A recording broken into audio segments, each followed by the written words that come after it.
Bienvenue à cette séance consacrée à la sécurité alimentaire en Afrique, qui est aussi fait partie d'une des fragilités de l'économie mondiale et qui a forcément un impact sur les pays européens qui sont un partenaire important de l'Afrique. Alors, je crois qu'on se souvient encore aujourd'hui de la terrible famine qui est arrivée en Afrique subsaharienne au milieu des années 80. Depuis cette période dramatique, les choses se sont un peu améliorées à la fin du XXe et au début du XXIe siècle. Mais depuis 2015, il semble qu'à nouveau, il est certain qu'à nouveau, l'Afrique traverse une période difficile en matière de sécurité alimentaire.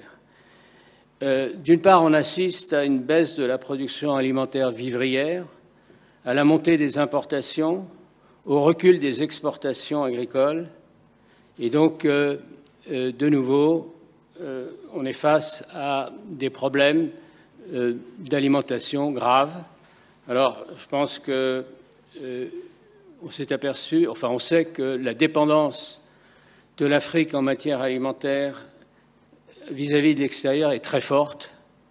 Sur 55 pays, pour donner juste quelques chiffres, mais mes collègues en donneront beaucoup plus, 33 importent plus de 90% de leur consommation de blé. Ce n'est qu'un exemple. Par ailleurs, beaucoup de pays africains sont déjà très endettés et ont donc des difficultés à financer leurs importations alimentaires qui sont pourtant dramatiquement nécessaires. Enfin, dans cette situation de fragilité africaine, les grandes puissances s'y intéressent, je ne dirais pas en profitent, mais certains en profitent pour accroître leurs interventions dans cette zone de l'économie mondiale. Alors, on pense bien sûr à la Russie, aux États-Unis. On pense aussi au recul des Européens, peut-être pas tous, mais de la France en particulier. Et donc, on va aborder toutes ces questions. Pour faire le bilan de la situation actuelle et établir les actions prioritaires à mettre en œuvre, j'ai le plaisir d'accueillir Bruno Cabriac, directeur général adjoint de la Direction des études pour l'international à la Banque de France. Il a été conseiller du Trésor public pour l'Afrique pendant plusieurs années. Il nous proposera sa vision des enjeux géopolitiques liés à la situation alimentaire en Afrique. Leïsa Mati-Sall est économiste au CEPI, très bonne maison, et participe au programme scientifique des politiques commerciales, spécialiste de la modélisation, de l'analyse et du suivi des politiques commerciales. Elle fera un état des lieux en termes d'évolution et d'évolution de cette insécurité à partir de l'analyse de la structure de la consommation, de la production et du commerce extérieur, notamment pour les céréales et les huiles végétales. Antoine Bouette, mon directeur, directeur du CEPI, professeur d'économie à Bordeaux, parlera des actions à mener pour améliorer la situation. Et notamment, il insistera sur la question de la mesure statistique. C'est-à-dire qu'on a des difficultés à connaître la situation exacte sur le plan alimentaire d'un certain nombre de pays africains. On manque de statistiques fiables pour pouvoir mesurer l'étendue des besoins. Et par ailleurs, comment anticiper, comment devenir capable de mieux anticiper les périodes de difficulté. En particulier, les questions d'accès au marché et les questions d'accès à certains inputs fertilisants. Enfin, il nous parlera des projets c'est plus que des projets, de création de zones de commerce international, de zones de libre-échange, de façon à favoriser les échanges intra-africains qui sont encore sous-développés. Enfin, pardon, Mathieu Legris, responsable de la division agriculture, développement rural et biodiversité pour l'Agence française de développement, présentera des exemples concrets de réponse de l'agence à des situations d'urgence, notamment sur le plan des investissements publics pour améliorer la logistique en Afrique. Voilà, je donne donc la parole d'abord à Bruno Cabriac pour...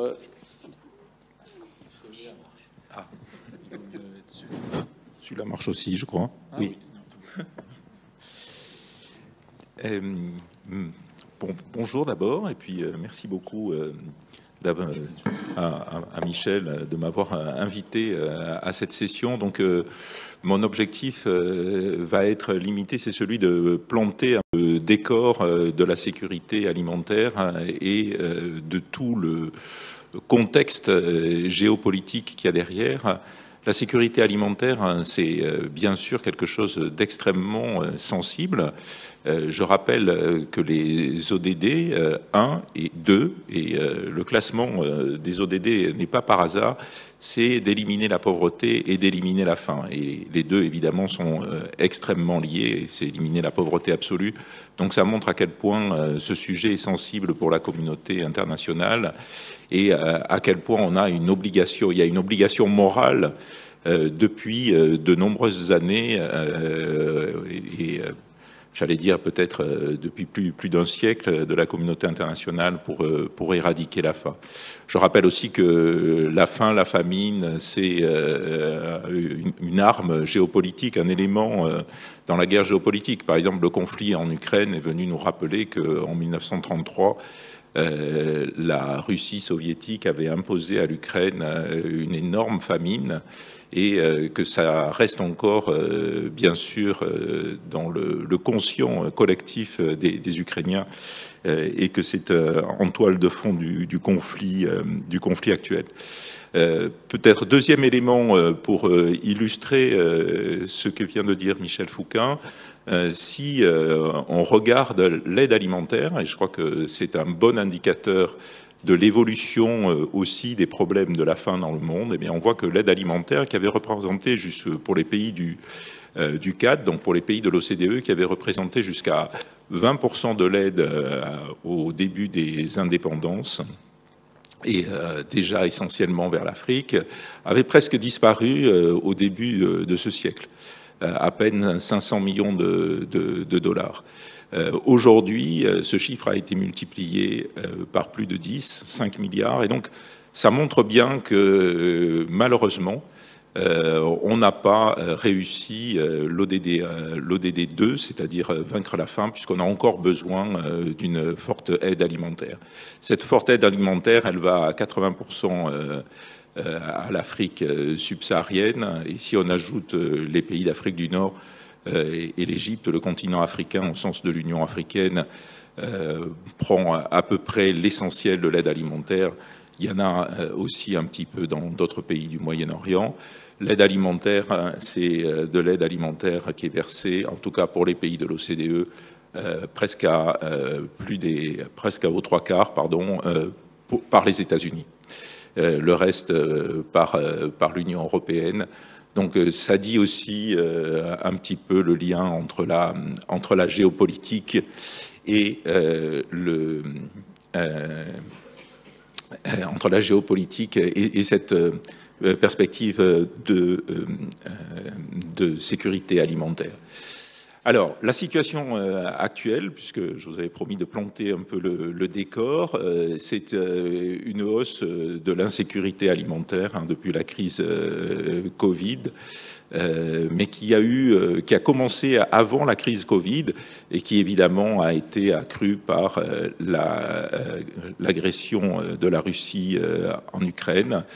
Et vous voyez les chiffres affichés sur cette diapositive qui est quand même assez effrayant, puisque la part d'individus en situation de sous-nutrition est passée de 15 à 20% dans un continent qui a quand même une croissance démographique forte démographique forte, donc avec une augmentation forte du nombre d'individus en situation de sous-nutrition. Parmi les raisons de cette aggravation de la crise alimentaire, il y a eu bien sûr l'augmentation très forte des prix des matières premières sur les marchés internationaux et notamment du prix des céréales, mais aussi du prix des engrais, qui a réduit l'offre locale, même si en Afrique subsaharienne, il y a peu d'agriculteurs qui font appel à des engrais. Ça a eu quand même des effets significatifs.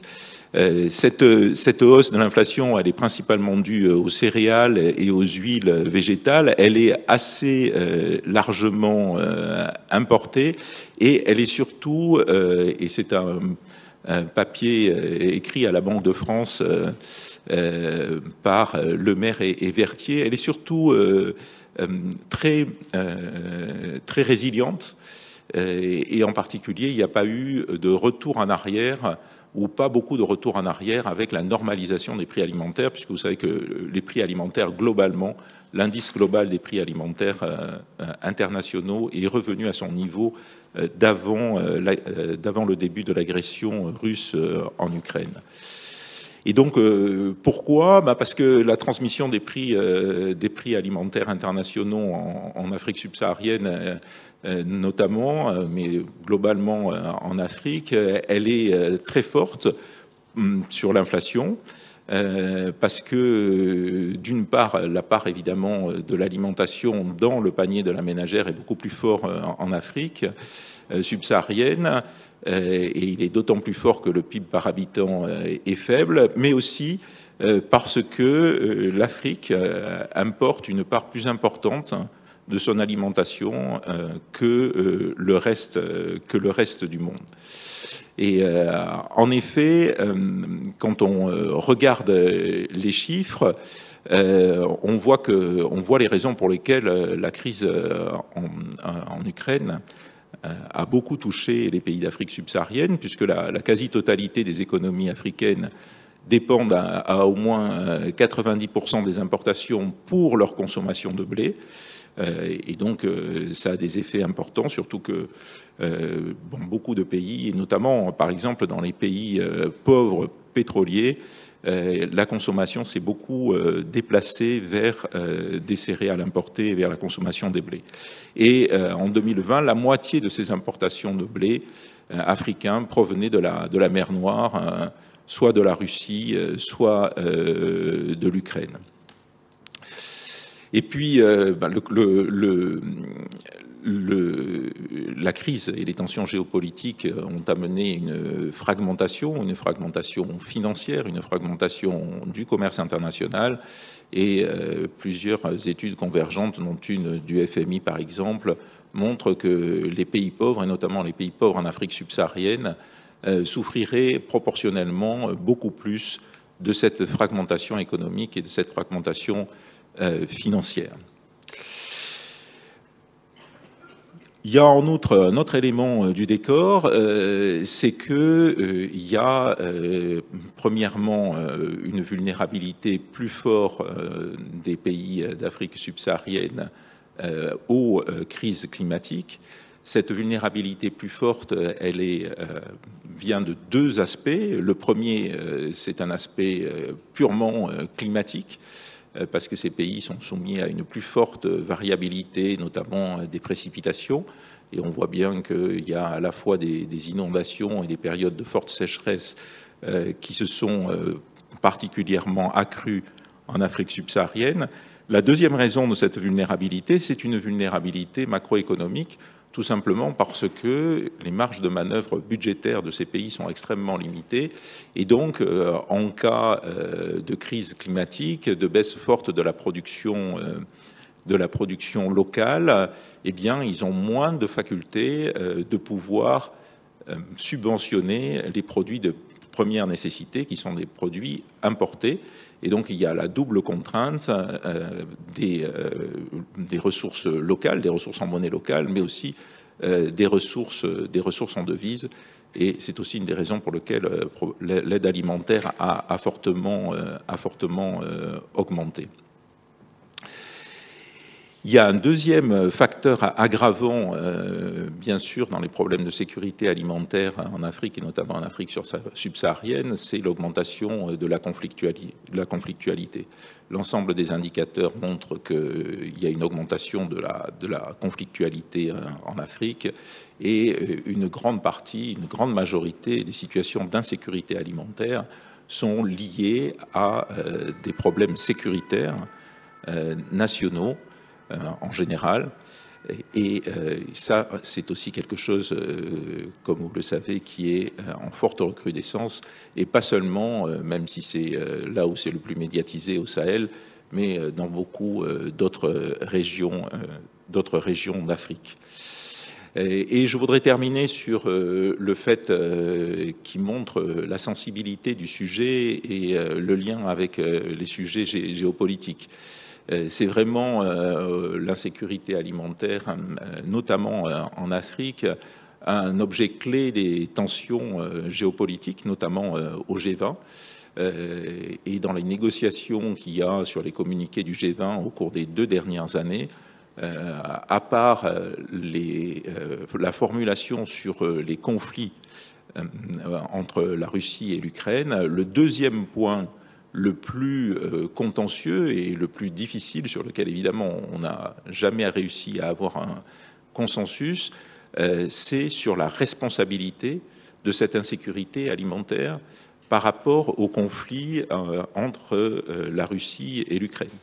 La Russie et ses alliés, y compris la Chine, font valoir que le principal problème géopolitique est lié aux sanctions. Et bien sûr, les pays occidentaux défendent le fait que c'est l'agression de la Russie en Ukraine qui a été le déclencheur de ces problèmes d'insécurité alimentaire. Donc, juste pour donner quelques arguments sur la thèse des pays occidentaux et pour faire un peu contre-pied à la mauvaise foi du bloc, je dirais Russie-Chine, 2 ou 3 arguments. Premièrement, les sanctions ne ciblent absolument pas les produits alimentaires russes, encore moins les exportations de céréales. On voit que en 2021-22 et depuis le conflit, les exportations russes de produits alimentaires ont continué à progresser. Par contre, les exportations de produits agroalimentaires ukrainiennes ont reculé de 15% globalement et de 26% pour le blé. Donc il y a vraiment eu un problème d'approvisionnement à un moment donné, et ce problème d'approvisionnement est revenu périodiquement quand il y a eu un blocage ou une fermeture du corridor de la mer Noire. Et ce problème d'approvisionnement s'est lié effectivement à l'impossibilité pour les Ukrainiens d'exporter leurs céréales. Et maintenant, c'est lié aussi à la baisse de la production de céréales ukrainiennes, liée directement au conflit. Donc, ces arguments russes, eux, sont de mauvaise foi, mais c'est un élément, comme c'est un sujet extrêmement sensible, c'est un élément très important de l'affrontement des grandes puissances, et donc de l'utilisation de cette thématique de l'insécurité alimentaire pour effectivement, comme le disait Michel tout à l'heure, appuyer la lutte d'influence, notamment en Afrique subsaharienne. Voilà. Merci Bruno. Alors j'avais une question qui me vient en t'écoutant. C'est celle de... Au départ, tu nous as dit que l'aide alimentaire avait augmenté de manière considérable, en citant 5 milliards de dollars. Je pense que ça, c'est les pays de l'OCDE. Oui. Et dans ces 5 milliards de dollars, il y a quand même les 3/4 qui viennent des États-Unis, ce qui est énorme. Que font par contre les autres grandes puissances? La Chine, est-ce que tu as une idée? Et la Russie, est-ce qu'elle fait de l'aide alimentaire et la France, peut-être un mot aussi. Peut-être. Alors, je ne suis pas un spécialiste. La Russie est un gros exportateur de céréales. Elle travaille avec les pays africains sur la base de contrats de long terme, dans lequel, me semble-t-il, il n'y a pas de concessionnalité, mais c'est difficile à savoir. On ne connaît pas exactement les composantes de ces contrats à long terme. La Chine, a priori, fait très peu d'aide alimentaire, mais là aussi, il y a une très grande opacité des chiffres d'aide au développement chinois. Donc c'est un peu difficile à savoir, mais en tout cas, elle ne fait pas d'aide en nature, à l'inverse de ce que font les États-Unis ou la France. La France continue à faire de l'aide alimentaire en Afrique subsaharienne et en Afrique du Nord aussi, y compris en Égypte. Merci. Je me tourne maintenant vers Leïsa, qui va nous dresser un tableau complémentaire de celui de Bruno sur les structures de production, consommation et de commerce du point de vue africain. Leïsa. Merci beaucoup, Michel, pour l'introduction et pour l'invitation. Avant de commencer, j'aimerais un peu rappeler que le concept de sécurité alimentaire a beaucoup évolué dans le temps. Et c'est une notion qui va au-delà des expressions, des notions qu'on a l'habitude d'entendre, telles que la souveraineté alimentaire, la disponibilité alimentaire. Et initialement, la sécurité alimentaire désignait principalement la suffisance de l'approvisionnement alimentaire au niveau des pays. Mais par la suite, il a été retenu que la faim pouvait exister même lorsque les disponibilités alimentaires étaient suffisantes. Donc de là, le problème de la sécurité alimentaire est plus appréhendé suivant les dernières mesures sous l'angle de l'accès des aliments aux populations. Et la définition de la sécurité alimentaire telle que adoptée par le sommet mondial de l'alimentation nous dit que la sécurité alimentaire existe lorsque tous les peuples ont, et ceci à tout moment, accès aux aliments de façon physique, économique et à la fois sociale. Ils ont accès à une nourriture qui est saine et nutritive et qui leur permet de satisfaire les besoins énergétiques et aussi leurs préférences alimentaires. Donc on peut voir cet aspect pluridimensionnel qui inclut des notions telles que la disponibilité, mais aussi l'accès et l'utilisation et enfin la stabilité de ces trois indicateurs dans le temps. Donc si je regarde le problème sous l'angle de la disponibilité alimentaire globale, on peut voir par exemple la prévalence de la sous-alimentation qui mesure la proportion de la population qui consomme des quantités suffisantes d'aliments leur permettant de satisfaire les besoins calorifiques. Là, on peut voir au niveau global qu'on a une tendance plus ou moins stable au cours des dernières années qui tourne autour de 9%. Mais ces tendances cachent beaucoup de disparités entre les régions. Et pour le cas particulier de l'Afrique, on voit que les efforts qui ont été consentis depuis les années 2000 jusqu'aux années 2015 ont été un peu ralentis et on voit que la prévalence de la sous-alimentation est en train d'augmenter depuis les années 2015 et ça passe de 15% en 2015 à près de 20% en 2022. Et ceci a été plus détérioré avec les récentes crises successives, les conflits qui ont affecté les populations africaines. Et donc, l'Afrique est la région où le taux de prévalence est plus élevé en termes relatifs. En termes absolus, on peut voir qu'entre 2021 et 2022, par exemple, on a une hausse des personnes en état de sous-alimentation équivalente à environ 11 millions. Et de façon globale, près d'un tiers des personnes en état de sous-alimentation sont localisées en Afrique, derrière l'Asie, qui concentre la majeure partie des personnes en état de sous-alimentation. Donc, on peut aussi voir le problème de l'insécurité alimentaire sous l'angle de l'accès. Donc ici, nous avons une représentation de la prévalence de l'insécurité alimentaire modérée ou grave qui est utilisée avec l'échelle FIES, qu'on appelle communément insécurité alimentaire vécue. Donc ça se base sur des enquêtes sur des adultes qui nous font part de leur expérience par rapport à leur statut à la sécurité alimentaire. Et cet indicateur qui est mesuré récemment à partir de 2014 nous montre que depuis 2014, on a une tendance à la hausse globalement au niveau du continent africain. Toutefois, au niveau mondial, la tendance est assez stable, et ceci pour la deuxième année consécutive.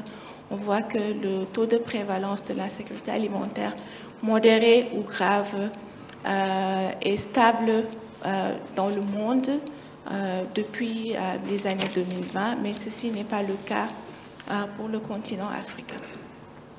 Et donc, tout compte fait, ce qu'on peut retenir ici, c'est que l'Afrique est le continent où on a le taux de prévalence le plus élevé et on concentre, disons, plus d'un tiers des personnes en état d'insécurité alimentaire modérée ou grave. Donc, pour en venir aux causes de l'insécurité alimentaire, principalement, je vais juste essayer de mentionner quelques causes. Bien évidemment, nous avons une cause structurelle qui est la pauvreté, qui est liée à un faible pouvoir d'achat des populations. Mais nous avons aussi également d'autres causes telles que la faible productivité agricole. Nous avons aussi des chocs climatiques, des conflits et des chocs sanitaires qui véritablement augmentent la vulnérabilité du continent. Donc là, on peut juste voir rapidement, si on regarde la productivité agricole, la productivité des cultures, on peut voir qu'au niveau du continent, par exemple, on a une productivité qui tourne autour de 896 milliers de dollars par hectare. Ceci est beaucoup plus faible que la moyenne globale et 3 fois plus faible que ce qu'on peut observer dans d'autres continents en développement comme le continent asiatique.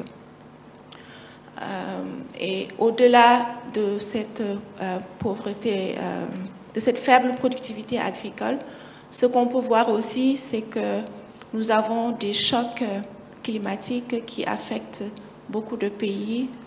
Bruno en a parlé tout à l'heure. Par exemple, au niveau de la Corne de l'Afrique, en Éthiopie, au Soudan, en Érythrée, il y a des épisodes de sécheresse qui ont lieu depuis les années 2020 et qui ont affecté la sécurité alimentaire des populations de cette zone.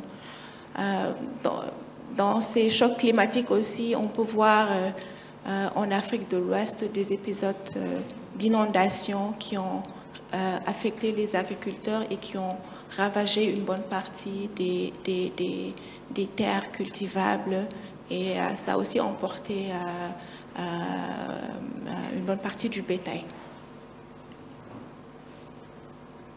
Donc, pour les causes supplémentaires, nous avons la structure de la consommation des populations, et on a une structure de consommation très dépendante des importations, et on importe beaucoup de produits beaucoup d'aliments de base. Là, juste à titre d'exemple, on peut remarquer à travers le taux de pénétration des importations qui nous renseigne sur la part des importations sur la consommation domestique. On voit qu'au niveau des céréales, par exemple, 36% de la consommation domestique dépend des importations. Et donc, des valeurs sont plus élevées pour les aliments de base qu'on peut voir, tels que le blé. Il y a aussi le riz qui est beaucoup consommé en Afrique subsaharienne.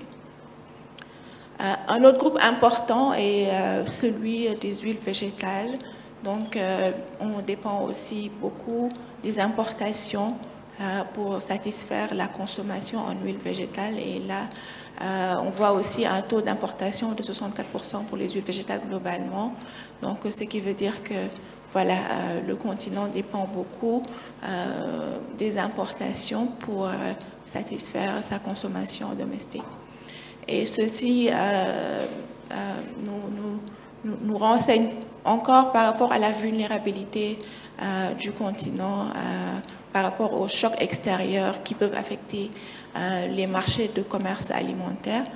Et les récentes crises, telles que la crise ukrainienne, par exemple, nous montrent que, par exemple, on a en 2019 près de 40 pays africains dépendent des importations d'huile végétale pour plus de 40% de leur consommation domestique. Donc c'est très important dès lors que le marché mondial est perturbé. Donc on a une répercussion directe au niveau des prix à la consommation et aussi au niveau voilà, de la stabilité. Le même scénario peut être observé au niveau du blé aussi, qui est largement importé. Et à titre d'exemple, près de 30 pays africains importaient directement du blé de la Russie ou de l'Ukraine. Et de ce fait, le conflit a directement impacté l'approvisionnement de ces pays pour ces denrées de base qui sont consommées.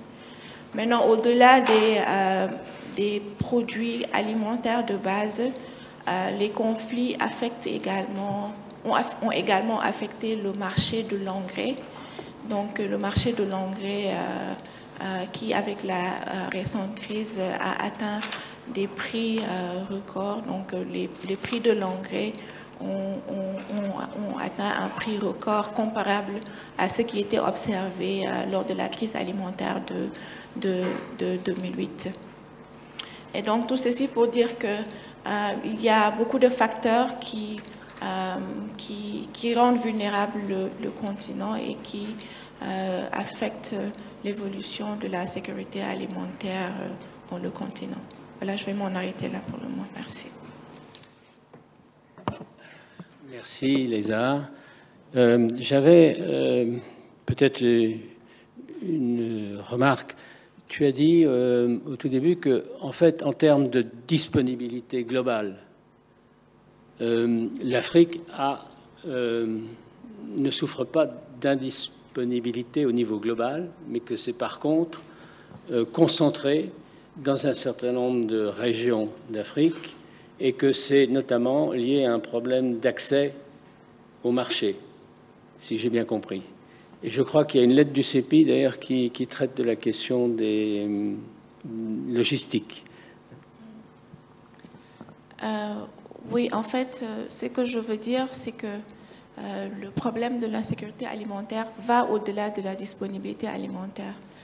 Avoir des aliments disponibles n'assure pas vraiment l'état de sécurité alimentaire. Donc, on peut avoir de façon globale des aliments disponibles, mais qui ne sont pas accessibles aux populations. Maintenant, pour le cas global du continent, je ne dirais pas qu'il y a une disponibilité totale des aliments dans le continent, mais il y a des zones où la disponibilité existe, mais cette disponibilité n'est pas accessible à d'autres couches de la population. Donc, la production agricole, clairement, n'est pas suffisante.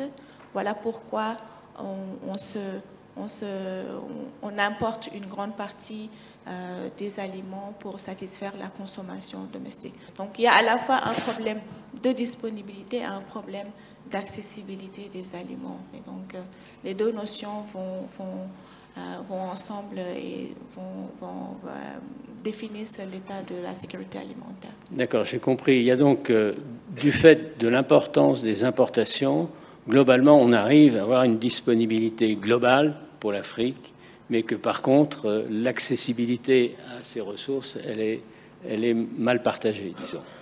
Oui, les deux vont ensemble. Merci. Antoine, si tu veux bien. Alors, merci beaucoup d'abord pour l'organisation de cette conférence. Alors, je voudrais d'abord expliquer que j'ai cassé mes lunettes en arrivant à Lyon, donc c'est pour un peu désamorcer les moqueries potentielles. Voilà. Alors, le portrait qui a été dressé par Bruno et Leïsa, je crois, nous donne effectivement une description de la situation qui est dramatique. Et je vais essayer de parler des actions à mener, peut-être en me concentrant sur un aspect ou sur deux aspects. Je vais plutôt peut-être aller assez vite sur l'augmentation de la production agricole. Alors il y a bien évidemment une insuffisance du développement en Afrique, mais ça c'est un débat plus général, et une insuffisance des revenus. Je ne vais pas me concentrer là-dessus, je vais peut-être davantage parler d'une augmentation nécessaire de la production agricole en Afrique, et puis de la circulation de cette production. Et puis je vais parler aussi des aspects internationaux. Les rendements sont très faibles en Afrique. Si on regarde les céréales, en termes de blé, c'est pas tellement, il n'y a pas tellement de différence avec les zones, enfin un petit peu déjà, mais c'est surtout au niveau, par exemple, du maïs et du riz qu'il y a des écarts énormes en termes de rendement. Ils sont extrêmement faibles en Afrique, ils sont 2 fois plus élevés en Asie, par exemple. Et évidemment, il faut comprendre pourquoi ces rendements sont aussi faibles. Alors, il y a un problème de droit foncier en Afrique. Il y a une histoire très compliquée qui est liée à la colonisation, qui a bouleversé en fait un système de propriété de la terre agricole qui était plutôt collectif qu'individuel. Et puis, il y a eu la décolonisation qui a remis un bazar énorme. Et donc, c'est très compliqué. Il y a des zones de conflit extrêmement importants sur la propriété agricole.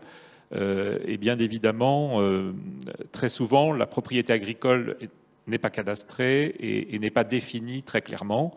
Et ça a certainement un impact important sur les investissements qu'on fait pour l'amélioration des exploitations agricoles. Il y a aussi un problème d'accès à certains inputs, aux inputs d'ailleurs agricoles en général. Les semences, on n'a pas forcément les bonnes semences adaptées aux conditions agroécologiques. Et puis les fertilisants, ça on en a déjà parlé. Si on compare entre l'Afrique et les autres continents, il y a aussi un écart énorme qui est là, non pas de 1 à 2, mais de 1 à 10 souvent. Il y a très peu de fertilisants qui sont utilisés en Afrique, et bien évidemment, ça explique que les rendements sont faibles. Il y a aussi une autre caractéristique énorme frappante des agricultures africaines, c'est qu'il y a un accès au crédit qui est très mauvais, et donc il y a une mécanisation qui est très faible. Et donc ça veut dire que ce sont des exploitations qui sont très intensives en travail non qualifié, et très peu en capital. Donc ça concerne l'outillage, les tracteurs, les chiffres sur l'accès aux tracteurs. Là aussi, c'est du 1 à 10 avec les autres, en comparaison avec les autres continents. Donc c'est énorme. Et c'est non seulement le travail sur la terre, mais c'est le stockage, le conditionnement et le transport. Donc c'est extrêmement peu capitalisé, c'est extrêmement peu mécanisé, et donc on a beaucoup de pertes. Et il y a eu, il y a quelques années, une enquête sur les pertes post-récolte. Et tenez-vous bien, le chiffre établi par la FAO était supérieur à 30%. Donc ça veut dire c'était plutôt 35%, je crois, ou 36% de la production de la récolte qui était perdue. tout au long de la chaîne alimentaire. Donc c'est considérable. Et bien évidemment, c'est lié aussi à toutes les conditions dans lesquelles cette production puis cet approvisionnement des ménages se fait. Donc ça, c'est un point énorme. Et l'enquête de la FAO montrait aussi que c'était supérieur, le montant des postes-récoltes valorisé au prix du marché était supérieur à l'aide alimentaire accordée à l'Afrique subsaharienne. Donc on a quelque chose d'énorme. Hein, et alors, il y a dans toutes les zones du monde, il y a évidemment des pertes et des gaspillages de produits agricoles, mais c'est largement supérieur à ce qui se fait dans les autres zones. Alors, évidemment, il faut travailler sur la réduction de ces périodes, de ces pertes post-récolte. Et puis, de manière générale, il y a une agriculture qui est très peu intensive. Il y a très peu de dépenses en recherche et développement. Je parlais tout à l'heure des semences. Effectivement, selon les conditions agroécologiques qui peuvent évoluer, selon le climat, il faut adapter les semences. Et il y a une insuffisance de l'accès à des semences qui sont adaptées à ces conditions agroécologiques. Alors ensuite, je vais me concentrer sur l'accès au marché. Donc, une fois qu'il y a eu une production agricole, comment peut-elle être amenée au ménage? Alors, j'aime bien en fait la description que 3 économistes agricoles donnent de ces food supply chains, c'est-à-dire les chaînes d'offres alimentaires. En fait, comment l'alimentation arrive au ménage? Alors, il y a une agriculture de subsistance en Afrique subsaharienne. Alors, elle est estimée, hein, ce sont des chiffres approximatifs parce que, évidemment, ça requiert une précision statistique qui est déjà difficile dans des pays où l'appareil statistique est développé. Mais en Afrique, c'est encore plus difficile, bien évidemment. Mais grosso modo, leur estimation de l'agriculture de subsistance était 10% de l'alimentation. Il y a 20% qui est par contre des grandes exploitations et des grandes entreprises, y compris de distribution. Et donc, c'est le secteur moderne. Donc, on a 10% sur l'agriculture de subsistance, 20% sur le secteur moderne, et par exemple, l'implantation d'Auchan en Afrique de l'Ouest. Ça joue un rôle important parce que le secteur moderne permet d'offrir de manière beaucoup plus résiliente et constante et avec des garanties sur les réglementations, sur la qualité sanitaire des produits, une offre alimentaire aux ménages. Donc ça, c'est très important. On regrette évidemment que ce ne soit pas une entreprise africaine qui le fasse, mais en fait, il y a un intérêt ici. Et puis, le reste, c'est ce qu'on appelle une chaîne d'alimentaire transitionnelle, c'est-à-dire c'est de la petite exploitation agricole périurbaine avec des exploitations, des entreprises petites et informelles qui distribuent les produits agricoles sur les places de marché dans les grandes villes africaines. Ça fait 70% selon l'estimation de Thomas Reardon, Marc Bellemare et David Zilberman en Afrique subsaharienne. C'est considérable.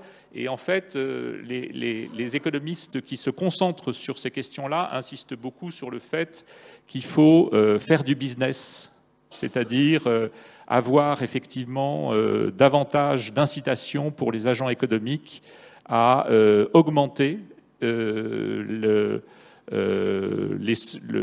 l'exploitation agricole, puis l'acheminement des aliments aux ménages, d'avoir des investissements qui permettent de réduire les pertes, les gaspillages de production agricole, etc., etc.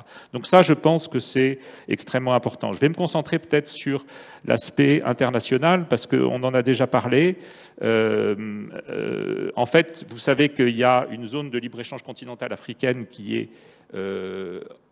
en implémentation actuellement depuis 2 ans. Et en fait, elle succède à tout un tas de communautés économiques régionales qui étaient très nombreuses. Il y a un économiste international, Jagdish Bhagwati, qui parlait de bol de spaghettis pour dire, en fait, les accords régionaux commerciaux, c'est très compliqué, avec des pays qui appartiennent à plein de communautés économiques régionales.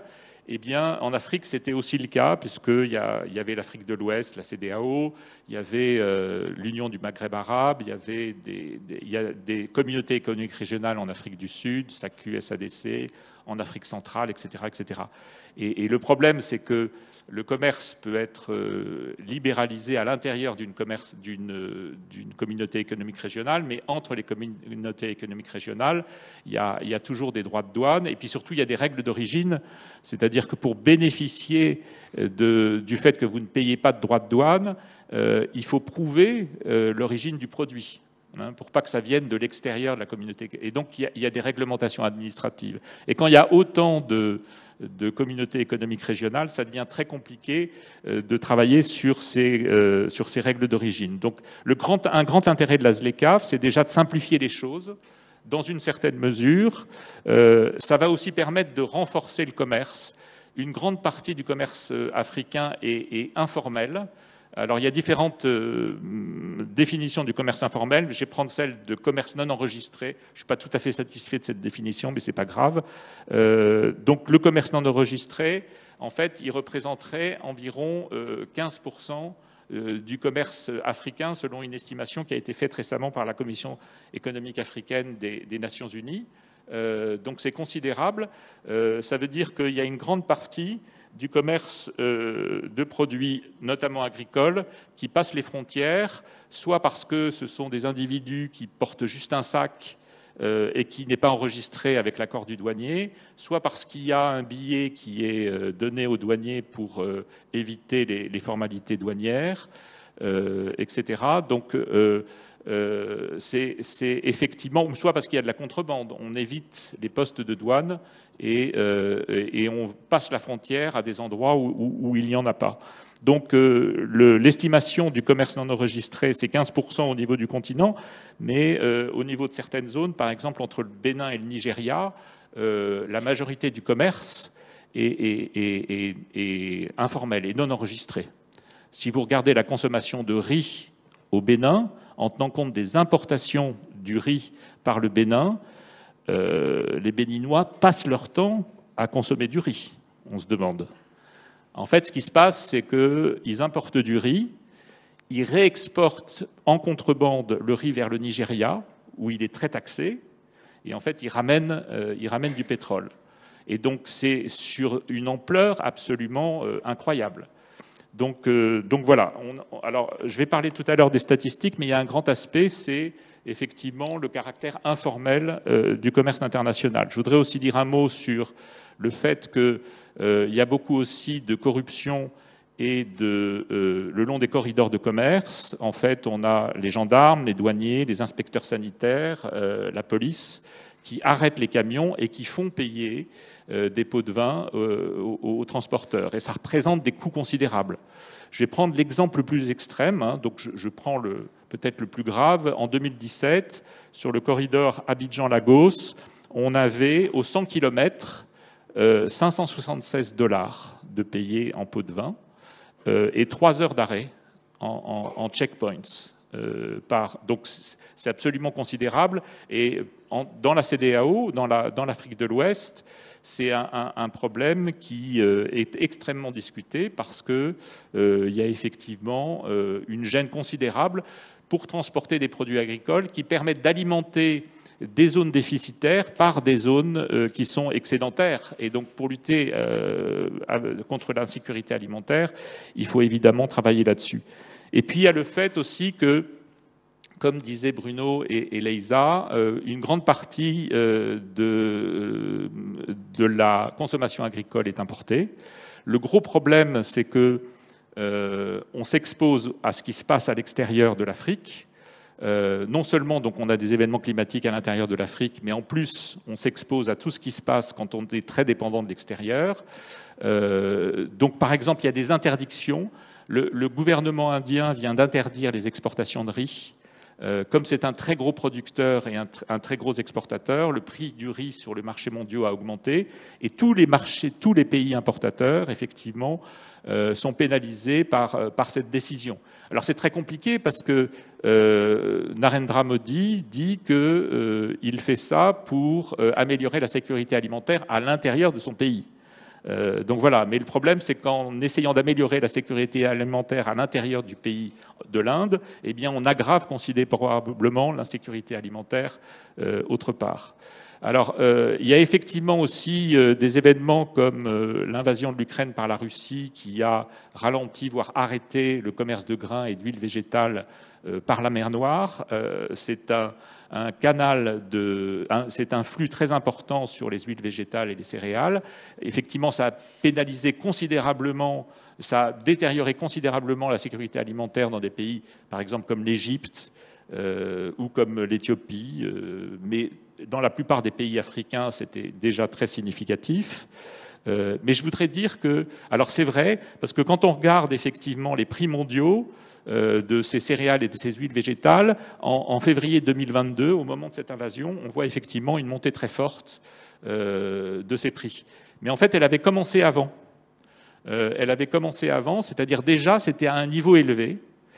Et il y a quelque chose qui peut peut-être vous intéresser, c'est qu'au CEPI, on a travaillé avec Christophe Gouel et François Chimitz sur essayer de comprendre pourquoi déjà avant l'invasion de l'Ukraine par la Russie, les prix de ces huiles végétales et de ces céréales étaient élevés. C'est tout simplement parce que la Chine stocke. Et les stocks chinois ont énormément augmenté depuis 2018-2019. Alors pourquoi, je ne sais pas. Mais évidemment, ça pèse considérablement, par l'ampleur de ce pays, ça pèse considérablement aussi sur les prix mondiaux. Donc il y a tout un tas de choses qui sont graves pour l'Afrique. Voilà. Et je voudrais dire que l'intérêt de la ZLECAf, je vais essayer d'aller très vite, mais on m'a proposé de parler de ce sujet. Voilà. Donc, la ZLECAf, je crois que ça peut formaliser le commerce international. Je crois que ça peut créer des chaînes de valeur régionales. Ça, c'est très important, parce que l'Afrique est trop spécialisée dans les produits bruts et n'arrive pas à remonter dans les chaînes de valeur sur des stades qui dégagent plus de valeur ajoutée. Donc, par exemple, le cacao, le café, le coton, eh bien, effectivement, l'histoire et la colonisation ont spécialisé les pays africains sur des stades où il y a peu de valeur ajoutée. Puis je voudrais dire que le grand problème aussi de l'Afrique, c'est l'appareil statistique qui est de très mauvaise qualité.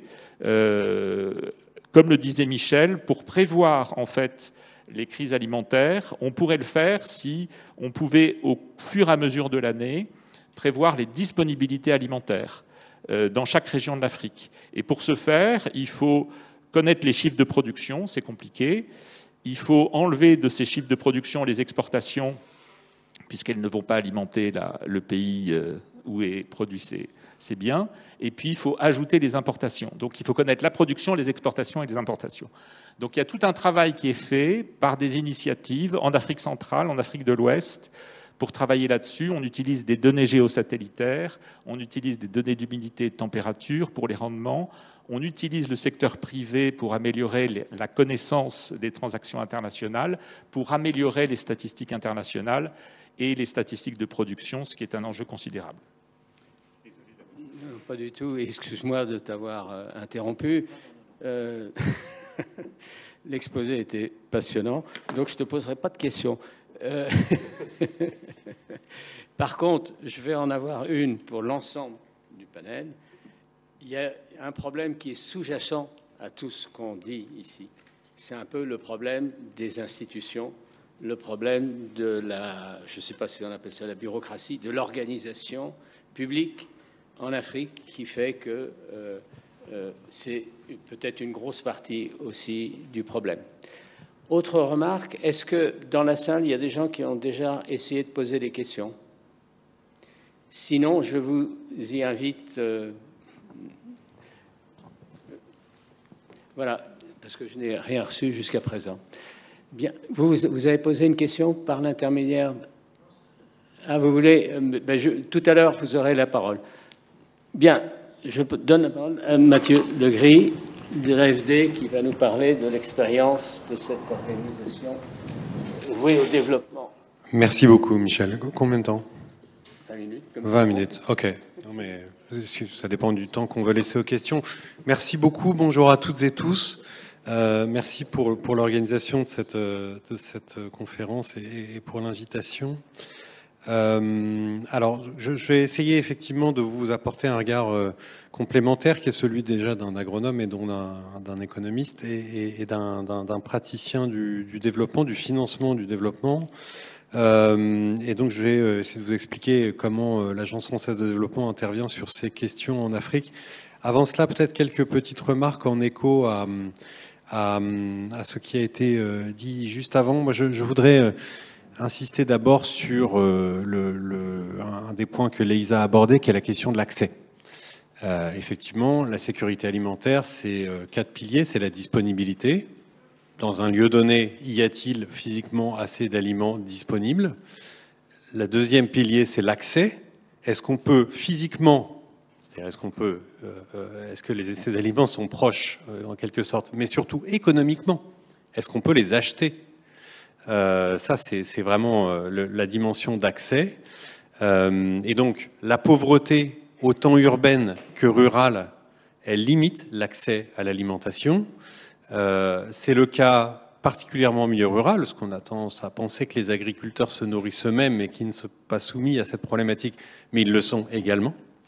C'est la stabilité dans le temps, et c'est l'utilisation et notamment les questions de nutrition. Donc la question de l'accès, elle est clé, et depuis ces dernières années, on considère que finalement l'aggravation des chiffres de sécurité alimentaire qui ont été apportés, merci, sont assez largement liés à des questions d'accès, et notamment la crise liée à la pandémie de Covid-19 a généré en fait un recul en termes de pauvreté dans beaucoup de pays africains, et donc pauvreté, difficulté à acheter l'alimentation, et donc perte d'accès. Donc il n'y a pas qu'une question de disponibilité.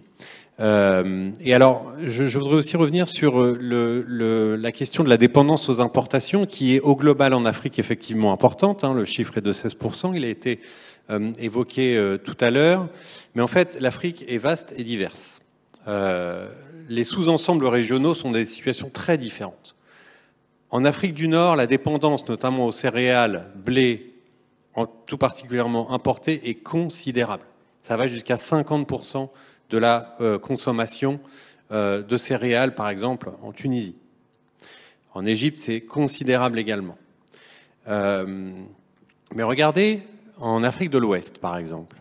Moi, j'aime beaucoup ce schéma qui montre que le blé dont on parle tant, en fait, ne représente que 6,5% des disponibilités caloriques journalières, et que la même part de ce blé importé de l'Ukraine et de Russie est inférieur à un tiers.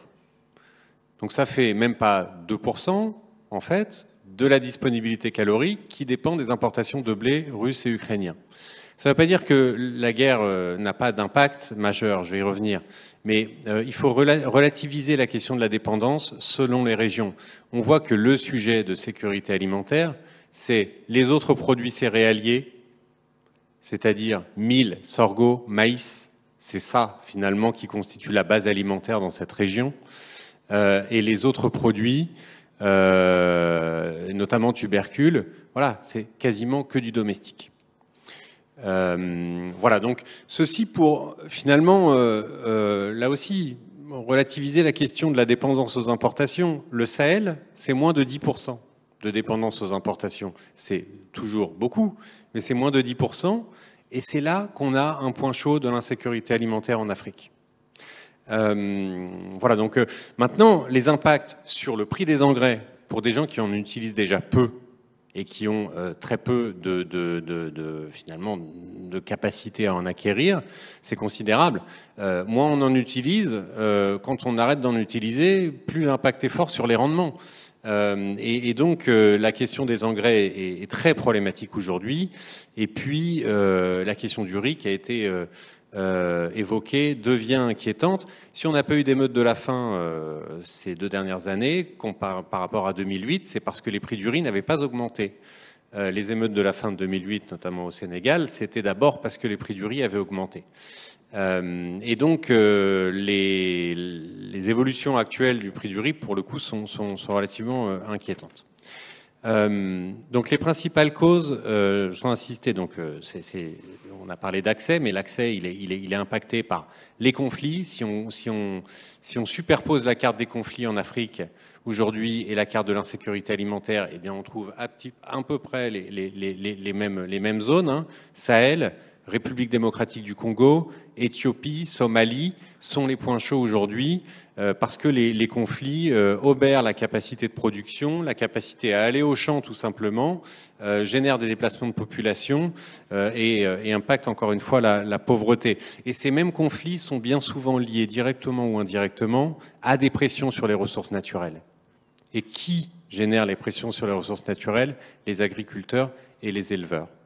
Donc en fait, on voit bien qu'il y a un lien d'interdépendance entre la conflictualité et la sécurité alimentaire qui est assez clair.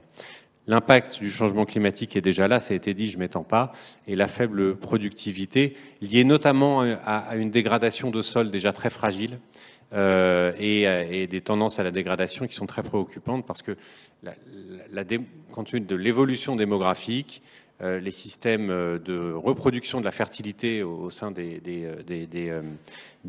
terroirs agricoles africains ont dû changer et dans certains cas arrivent à leurs limites. Donc voilà, relativiser la question de la disponibilité, cela n'empêche que compte tenu encore une fois de la démographie, qui est avec des perspectives de croissance qui sont considérables, eh bien il faut impérativement augmenter la production en Afrique. La production agricole. Or, contrairement à ce qu'on entend parfois, les surfaces disponibles eh bien, sont pas si importantes que cela. Parce que rares sont les terres où des droits ne s'exercent pas déjà, notamment pour des activités pastorales, par exemple. On a parfois l'impression de vastes étendues, mais ces vastes étendues, en fait, sont extrêmement rares. Et surtout, la terre fait quasiment toujours l'objet de droits eh bien, de communautés qui les exercent légitimement. Donc la terre n'est pas disponible le plus souvent. Et puis, si l'on veut conserver les stocks de carbone, la forêt et la biodiversité, eh bien, on ne peut pas non plus étendre ces terres indéfiniment. Donc, il faut intensifier. Et cette intensification, donc l'augmentation de production par unité de surface, elle doit être, de notre point de vue, eh bien, réalisée d'une manière un peu différente des chemins qu'on a pu prendre, notamment en Europe. C'est-à-dire qu'il faut intensifier durablement, avec un recours aux intrants dits chimiques, qui est peut-être moindre que ce que l'on a pu faire ailleurs, parce qu'on en voit les conséquences environnementales de manière très forte. Et il est encore temps, je pense, de prendre des chemins d'intensification différents, en ayant davantage recours à des voies dites agroécologiques. Alors, agroécologie, ça ne veut pas dire, du moins de notre point de vue, dire qu'on ne va pas augmenter la consommation d'engrais chimiques, parce qu'il y en a un besoin crucial. Et encore une fois, les niveaux de consommation sont tellement faibles aujourd'hui qu'on peut tout à fait augmenter cette consommation d'engrais chimiques sans rentrer dans des cycles de pollution critiques. Donc voilà, il faut trouver des voies où à la fois on améliore, et surtout à court terme, l'accès aux engrais chimiques, mais à long terme, dans une perspective de préservation, enfin de lutte contre le changement climatique et de préservation de la biodiversité, avoir recours à d'autres voies d'intensification, et elles existent. Pour en venir à l'AFD et ce que nous faisons dans ce contexte, alors d'abord vous dire ce qu'est l'Agence française de développement, parce que c'est peut-être pas connu. L'Agence française de développement, c'est un établissement public donc qui est sous tutelle à la fois du ministère des Affaires étrangères et du ministère des Finances pour l'essentiel. C'est un établissement financier, c'est-à-dire que nous sommes une banque, mais une banque singulière, puisque c'est un instrument de politique publique, le principal opérateur de la politique de solidarité internationale de la France, pour son volet, pour ce qui concerne son volet bilatéral. Donc notre métier, c'est de financer des projets, des investissements, des programmes portés par nos partenaires dans les pays du Sud, qui sont d'abord leurs initiatives, leurs programmes. On répond à des demandes de financement de leur part et nous ne faisons pas nous-mêmes.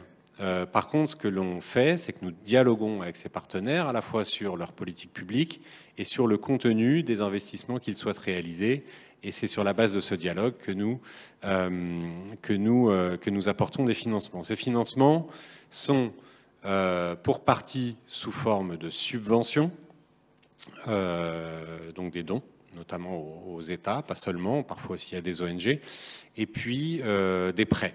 Des prêts aux États, aux banques publiques, aux structures publiques des pays du Sud, dans leur diversité, qui sont des prêts avec des conditions très douces, hein, on les dit bonifiées, c'est-à-dire que l'État français nous donne des ressources financières pour baisser les taux d'intérêt, et puis sur des durées très longues, et avec des différés de remboursement aussi importants. Voilà, donc des prêts qui sont adaptés, bien sûr, aux capacités d'endettement des États que nous finançons, et puis à l'objet de nos financements, qui sont des objets de développement qui, dans la plupart des cas, ont des rentabilités très différées. Et c'est notamment le cas dans le secteur agricole. Et l'AFD intervient, est un des éléments, en fait, un des instruments de la politique française de coopération. Et pour ce qui concerne l'agriculture et la sécurité alimentaire, il y en a d'autres.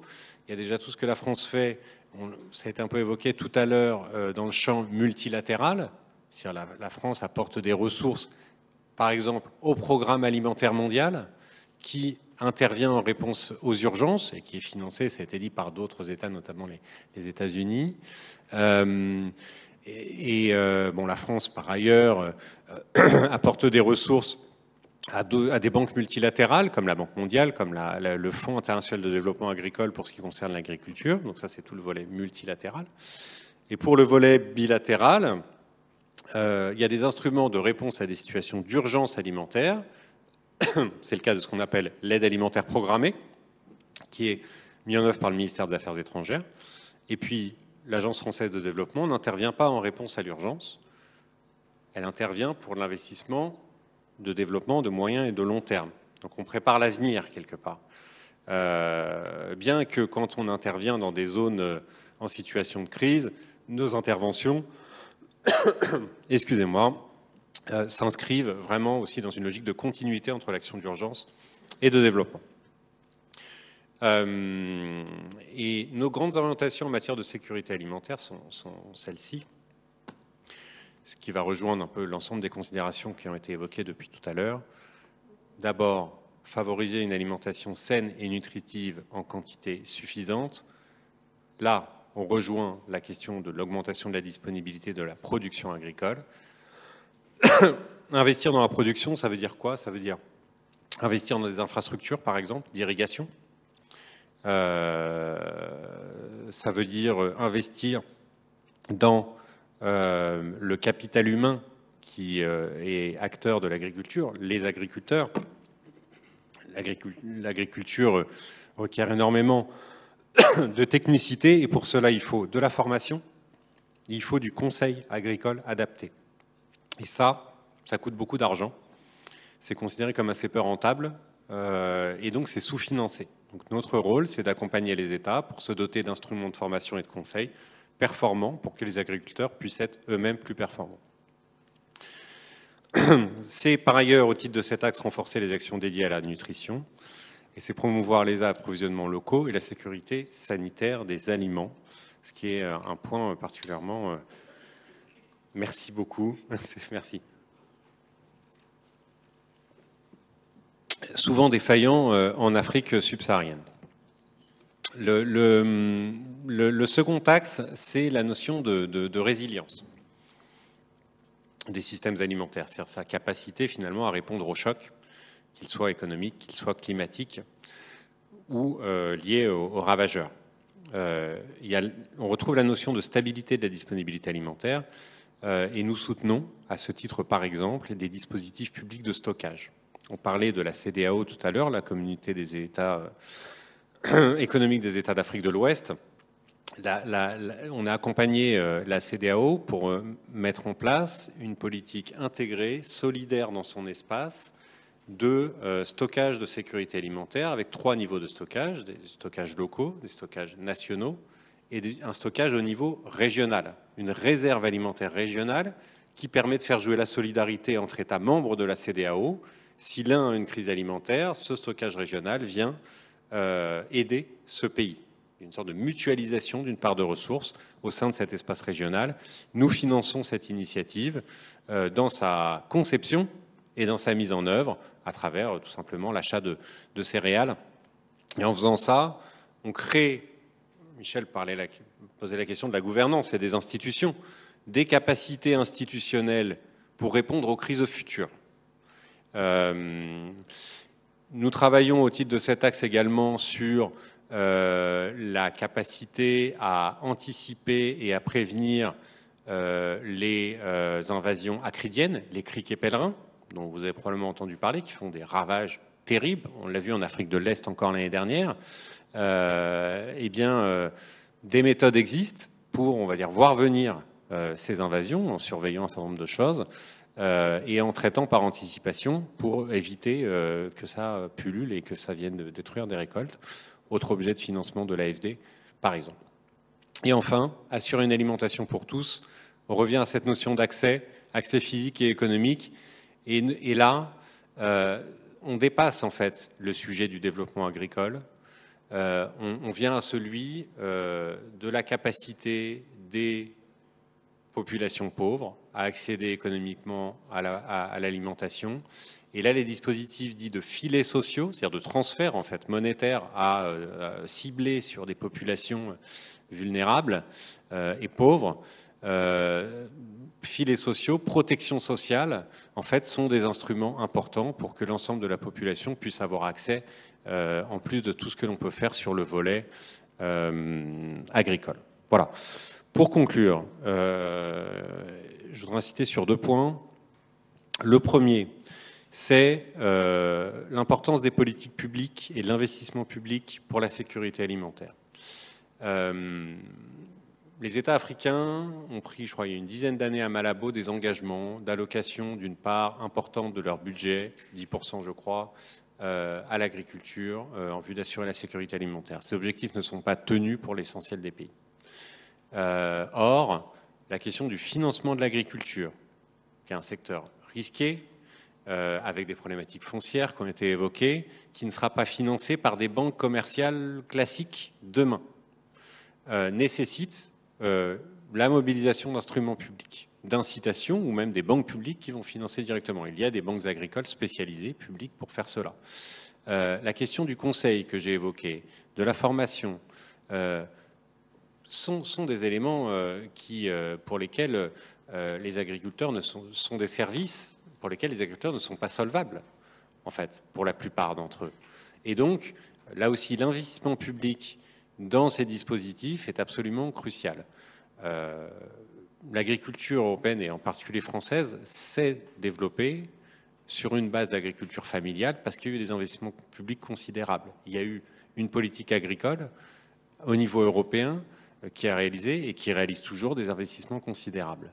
C'est un élément clé, à mon avis, de la sécurité alimentaire en Afrique et qui est aujourd'hui insuffisamment considéré. Et enfin, insister sur une sorte de nouveau consensus qui émerge ou qui réémerge autour de la notion de souveraineté alimentaire dans les discours politiques, au nord comme au sud. Hein. La revendication de souveraineté, qui ne veut pas dire autarcie et autonomie totale. De toute façon, il y aura toujours une dépendance vis-à-vis de l'extérieur. La question, c'est est-ce qu'on est en capacité d'identifier et de choisir ces dépendances ou pas, ou alors est-ce que l'on subit finalement cette notion de souveraineté alimentaire, je pense qu'elle doit nous interroger aussi sur eh bien, effectivement, pour revenir aux questions commerciales, eh bien, à la capacité aujourd'hui du fonctionnement du commerce régional, continental et voire international à répondre à cet enjeu de souveraineté dans une situation où quand même les écarts de productivité au niveau mondial sont considérables. Entre les 10%, entre 10% des pays les moins productifs d'un point de vue agricole et 10% les plus productifs, il y a un écart de 1 à 70. les pays les plus productifs, donc essentiellement dans l'hémisphère nord, sont 70 fois productifs en termes de productivité du travail que les pays les moins productifs. Et ces gens-là sont aujourd'hui sur le même marché international quelque part. Ces questions-là, à mon avis, pourraient voilà, faire l'objet à nouveau de réflexion pour voir si finalement ces fameux objectifs de développement durable, eh bien, aujourd'hui le fonctionnement commercial y contribue à ces objectifs. Voilà, je crois avoir tenu à peu près le temps. Je vous remercie. Merci pour les précisions. Voilà, comme il nous reste assez peu de temps, je vais d'abord donner la parole à la salle. Bon, je vais commencer. Par rapport à l'accès au crédit, je peux donner par exemple le cas du Sénégal. Nous avons une institution qu'on appelle la direction de l'entrepreneuriat rapide. Et je sais qu'ils ont eu à proposer beaucoup de financement pour de jeunes agriculteurs pour leur permettre de réaliser leur projet. Et je peux dire aussi que de plus en plus, il y a l'introduction du e-commerce qui véritablement peut-être pourra faciliter les questions d'accès et transmettre aussi les informations des agriculteurs directement aux zones qui sont concernées. Donc voilà un peu ce que je peux dire véritablement, mais la question de l'accès du crédit est quelque chose de réel et voilà, des solutions peut-être peuvent être proposées par les agences de développement et autres. Voilà. Merci. Oui, le Sénégal est un bon exemple aussi parce que le Sénégal dispose d'une banque agricole qui s'appelle la Banque agricole, la LBA, et qui est une banque publique qui est dédiée au financement de l'agriculture. C'est effectivement un problème très épineux parce qu'aujourd'hui l'agriculture africaine est très largement sous-financée. Je pense qu'il y a un enjeu de demande, du côté de la demande de financement et du côté de l'offre de financement. Du côté de la demande, eh bien, il faut une demande qui soit là aussi solvable et sécurisée. Les actions sur la sécurisation foncière, de la propriété ou plus largement des droits fonciers finalement, sont clés.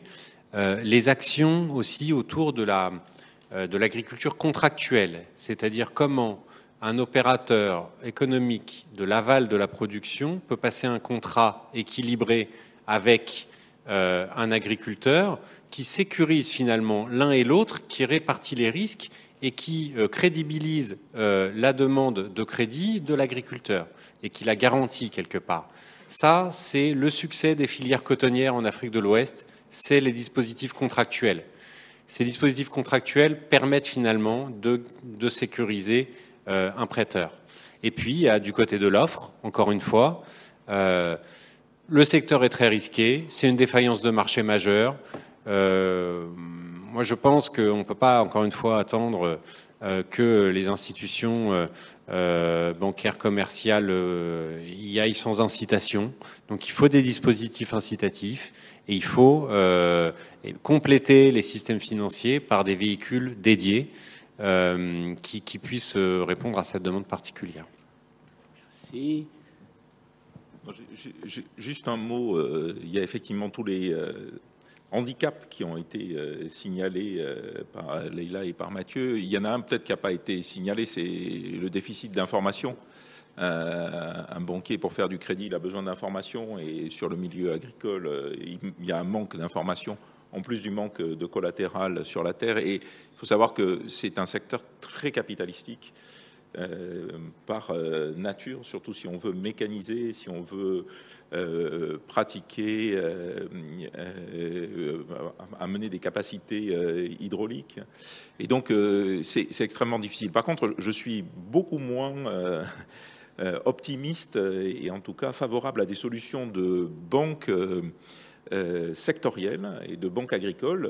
On a quand même un exemple, enfin on a des exemples, on a toute une litanie de banques sectorielles qui ont fait faillite en Afrique. que ce soit les banques de l'habitat, où on a le même problème d'accès au crédit en Afrique que sur l'agriculture, mais que ce soit aussi les banques agricoles. Donc je ne pense pas qu'il y ait les structures de gouvernance, et on a parlé aussi de tous les handicaps de gouvernance aujourd'hui, pour installer durablement des banques sectorielles. En tout cas, il y a des chances qu'on retombe dans les écueils qui ont entraîné des faillites et donc des reculs très forts dans un certain nombre de pays de l'agriculture. Merci. Je crois qu'Antoine veut ajouter un commentaire. Oui, je voulais revenir sur le tableau qui était très intéressant, que je connais bien parce que David Laborde, j'ai travaillé avec lui pendant 25 ans. Alors c'est vrai pour l'Afrique de l'Ouest, il y a d'autres zones en Afrique où c'est un tableau un peu différent. Notamment en Égypte. En Égypte, il y a un régime alimentaire qui est basé sur le blé, en grande partie, et c'est un des plus gros importateurs de blé au monde, peut-être même le plus gros. Et évidemment, en plus, il dépendait énormément du commerce par la mer Noire. L'Éthiopie est dans une problématique un peu similaire. Donc il y a des zones d'Afrique où effectivement on dépend énormément de céréales extérieures, et puis d'autres où on dépend de céréales intérieures à l'Afrique. Et là, il faut effectivement jouer sur le renforcement du commerce intra-africain.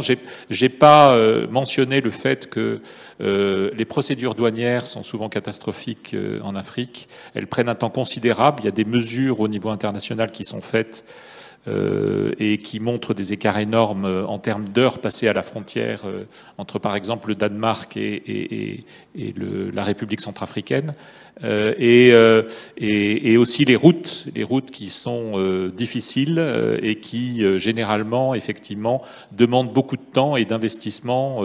Voilà. Donc, il faut travailler aussi sur les infrastructures et les procédures douanières, renforcer le commerce intra-africain pour effectivement remplacer les importations venant du reste du monde. Merci.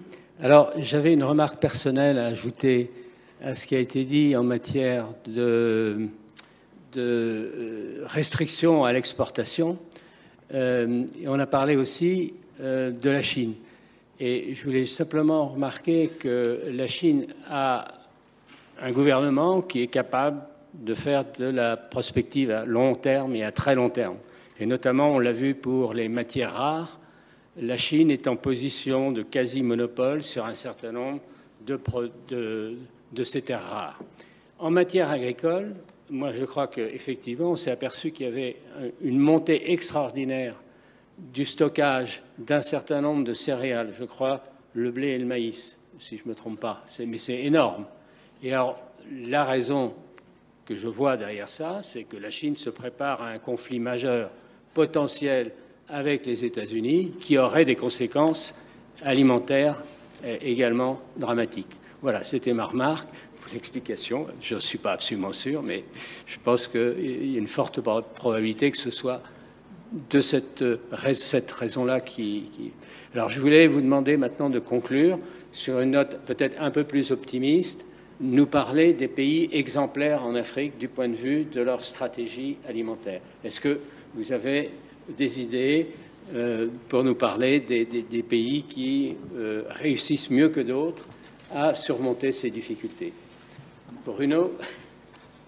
Alors, moi, je voulais conclure sur une note pessimiste. Donc, est-ce que tu m'y autorises? Avant, comme ça, on restera sur une note optimiste. Et je voulais juste aborder peut-être 4 points.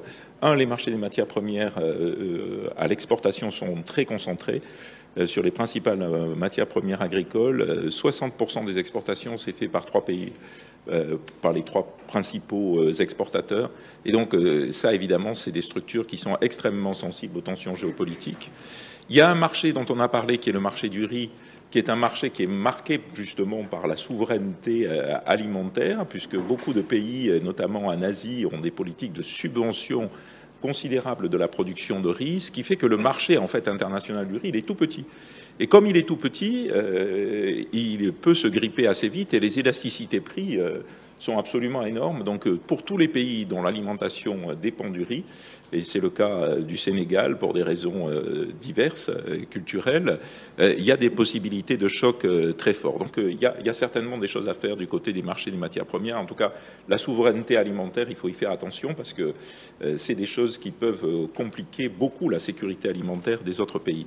Deuxièmement, si on regarde le rapport sur la richesse des nations, je vous invite à regarder ce rapport qui est un rapport très intéressant, plus ou moins conduit par la Banque mondiale et qui essaie d'évaluer le capital, la richesse des pays en prenant en compte le capital naturel. Bien, on voit une chose qui est très inquiétante, c'est que le capital, l'Afrique, et notamment l'Afrique subsaharienne, est la seule région qui consomme énormément de son capital naturel, de son capital de forêt, de son capital de mangrove, mais aussi de son capital, et Mathieu en a beaucoup parlé, de son capital de terres agricoles, à cause de l'usure des terres, mais à cause aussi de la pression démographique, etc. Donc l'idée, effectivement, qu'il y a des marges de manœuvre pour utiliser mieux ce capital agricole, peut-être, mais si on regarde ces études, c'est plus inquiétant. La Chine, on a parlé beaucoup du stockage de la Chine. Je crois qu'avant de se préparer pour un conflit majeur avec les États-Unis, la Chine est en train de substituer à ses réserves de dollars, parce qu'elle a quand même moins confiance dans le dollar et le dollar américain, ce qu'elle trouve comme actif. Et comme elle ne peut pas continuer à accumuler du rouble ou de la livre turque, eh bien finalement, ce qui est le plus sûr, c'est d'accumuler des matières premières. Et donc, ce n'est pas seulement en matière agricole qu'elle le fait, mais c'est aussi sur les métaux, etc. Et c'est une des illustrations de la fragmentation financière qui peut avoir des effets effectivement sur les matières premières agricoles. Je voulais ajouter que la Chine, qui était largement importateur de produits alimentaires, est maintenant devenue exportatrice de produits alimentaires. Donc elle a un poids différent sur le reste du monde. Et enfin, sur les accords de libre-échange, comme l'a très bien dit Antoine, mais ça n'a pas douché son optimisme, le problème, c'est pas seulement d'avoir des accords de libre-échange, le problème, c'est toutes les barrières non tarifaires et informels qui sont en Afrique. On le voit bien dans les marchés communs. Il y a des marchés communs en Afrique. Tu n'as pas cité ceux de l'UMOA et de la CEMAC, qui sont des vrais marchés communs dans lesquels il n'y a aucun droit de douane. Ça va au-delà des unions douanières. Eh bien, dans ces marchés communs, il y a énormément de restrictions informelles parce qu'il y a des barrages, comme l'a dit Antoine, par exemple sur l'axe entre le port de Douala au Cameroun et la capitale de la Centrafrique, Bangui.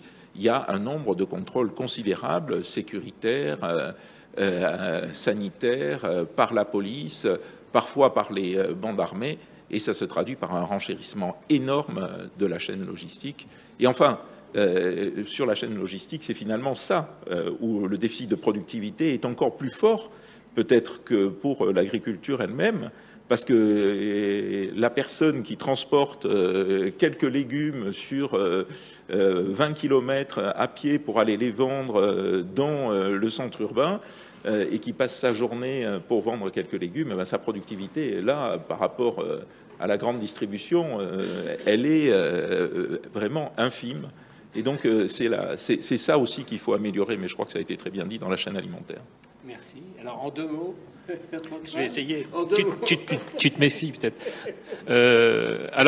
Au niveau des exemples, pour terminer sur une note optimiste, alors d'abord une note moyenne, c'est que la corruption a beaucoup baissé, par exemple, dans un pays comme le Rwanda, mais au prix d'une privation de liberté absolument terrible. Hein. Donc, c'est pas peut-être mon exemple type. Bon, dans tous les pays africains que je connais, je pense que le Sénégal a fait beaucoup d'efforts, et le Kenya peut-être, mais peut-être que Mathieu saura davantage dire cela. Merci. Merci. Alors, moi, l'exemple de pays qui est un succès du point de vue de sa politique et de sa gouvernance en matière de sécurité alimentaire, c'est un exemple qui va peut-être vous surprendre et puis du coup qui, en creux, incite pas à l'optimisme, c'est le Niger. Le Niger, ces 10 dernières années, a mis en place, c'est un des seuls pays qui avait un vrai leadership au niveau de la présidence de la République, avec un haut commissariat dédié, pour mettre tous les partenaires, et c'est un pays très dépendant de l'aide, autour de la même table, autour de sa propre politique. avec donc un leadership très fort, une coordination de tous les appuis autour d'une politique très claire sur sa sécurité alimentaire. Ça a porté ses fruits dans une certaine mesure. Voilà, maintenant la situation au Niger est ce qu'elle est. Et nous avons dû... la France a d'ailleurs suspendu son aide à ce pays. Mais malgré tout, dans les dernières années, en termes de modèle de gouvernance, c'est un excellent exemple. Moi, pour conclure, la note positive et optimiste, parce que dans nos métiers, on est contraint de l'être, eh bien, c'est le dynamisme que l'on voit sur le terrain dans l'évolution de l'agriculture familiale et dans des territoires ruraux. On a des stéréotypes de l'agriculture de subsistance familiale, archaïque, opposé à un système dit moderne, d'ailleurs, le terme a été utilisé tout à l'heure, qui serait productif, sur des grandes exploitations. La réalité, c'est que tout le monde bouge. Et les petits agriculteurs bougent, s'organisent, ils sont connectés, ils ont tous des téléphones portables, les groupes WhatsApp remplacent les coopératives. Enfin, je force le trait, mais il se passe des choses en Afrique subsaharienne qui sont considérables dans l'organisation des agriculteurs, dans l'évolution de leurs pratiques, dans le partage entre eux. Et ces agriculteurs-là ont un gain potentiel de productivité qui est considérable. Donc il faut investir dessus. Voilà. Le mot de la fin. Oui, très rapidement, pour moi, le défi se trouve dans l'exploitation du potentiel agricole et de passer véritablement d'une agriculture de subsistance à une agriculture à plus grande échelle où on pourra avoir des capacités de production plus importantes et gagner en partie une souveraineté alimentaire afin de satisfaire la consommation au niveau local. Et surtout de prendre en compte les préférences alimentaires parce qu'on peut produire localement et cette production peut ne pas être consommée. Je donne juste l'exemple du riz. On a eu un programme national d'autosuffisance alimentaire qui a fait que les productions ont doublé, triplé, mais in fine, cette production n'est pas préférée de la population. Donc, ils préfèrent consommer ce qui est importé. Donc, il y a un aspect potentiel agricole, mais il y a aussi un effort de consommation locale qu'il faudrait adopter. Merci beaucoup. Merci à tous pour ces informations passionnantes. Merci.